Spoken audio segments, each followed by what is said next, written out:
पे। मैग्नेटिज्म पे बेटा आपको किन किन, मैग्नेटिज्म का मतलब हो गया EMI, AC, moving charge and magnetism सब आएगा। और याद रखना इसमें एक लॉरेंज फोर्स, जो कि मैंने शायद इसमें नहीं लिखा है, इसको देख लेना, ठीक है। लॉरेंज फोर्स रिलेटेड कॉन्सेप्ट को देख लेना, क्योंकि आएगा एग्जाम में, लॉरेंज फोर्स आएगा, लिख के देता हूं आएगा, तो इसे पढ़ लेना बेटा, ठीक है। फ्लक्स का कॉन्सेप्ट आपके पास होना चाहिए, क्योंकि इसको पढ़ने के लिए आपको फ्लक्स का नॉलेज एकदम होना ही चाहिए, तो फ्लक्स को बढ़िया से कर लो, ठीक है। बायोट-सैवर्ट लॉ बहुत ही इंपॉर्टेंट है।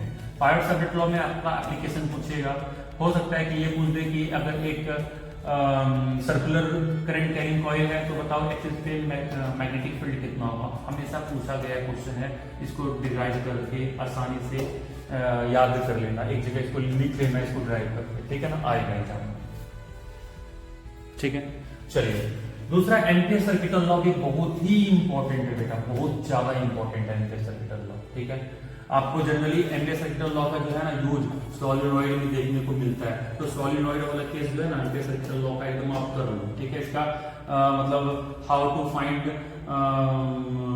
Magnetic field inside the solenoid due to ampere circuital law, आप ये वाला डेरिवेशन करके रख लो। मैं गारंटी के साथ कहता हूँ न्यूमेरिकल या फिर डेरिवेशन पूछ देगा, पढ़ लेना। Numerical on EMI, electromagnetic induction से न्यूमेरिकल पूछेगा, ठीक है, Faraday law of electromagnetic induction से, तो आप न्यूमेरिकल और इसका फैराडे लॉ को बहुत ही अच्छे से कर लेना है। पूछेगा तो पूछेगा फैराडे लॉ का, ध्यान से पढ़ लेना। तो आप इसको कैसे पढ़ोगे, एक जगह फैराडे लॉ लिख के कैसे हम E = -dϕ/dt करते हैं, ठीक है। लेंज लॉ ध्यान से पढ़ लेना, लेंज लॉ को याद रखना, लेंज लॉ इंपॉर्टेंट है क्योंकि आपको न्यूमेरिकल में यूज होगा लेंज लॉ, ठीक है, लेंज लॉ कर लेना बेटा, ठीक है। अब आते हैं जैसे एवरेज एंड मीन करंट भी बहुत इंपॉर्टेंट है। एवरेज एंड मीन करंट जैसे कि आप पढ़ोगे एवरेज और मीन करंट AC में, तो ये इंपॉर्टेंट है, पढ़ लेना। LCR circuit very very important, लिख लो, एग्जाम में आएगा LCR सर्किट, जिसमें आपको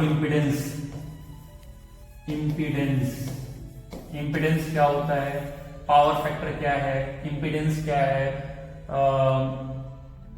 फिर कैपेसिटिव रेजिस्टेंस क्या है, कैपेसिटिव